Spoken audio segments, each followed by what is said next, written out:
Гарри Движков, Ангельский улус взял.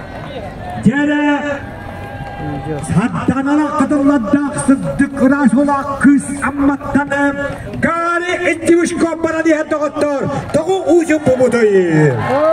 Гарри Движков үндетті шықолақ 5 местіға әрі, уапсайттен көрін кемігін әне. Бейхам метріне олақ бетбәқетті 130 келелек тасқа.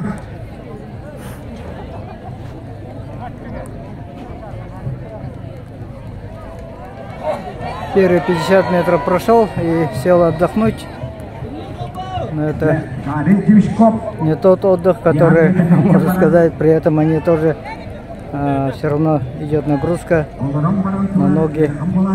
После этого вставать второй раз еще сложнее будет.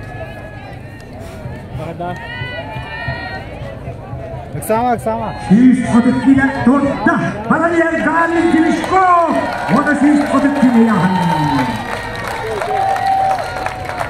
Результат Николая Николаева, первого участника, 102 метра, 28 сантиметров.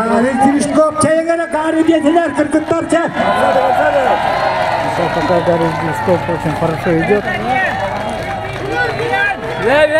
Гарри Движков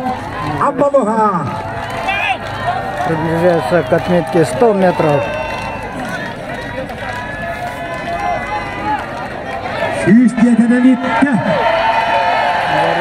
Прошел Николая Николаева.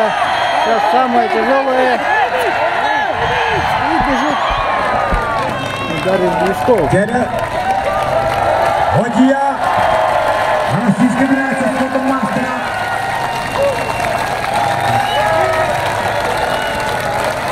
Яков Помидянов.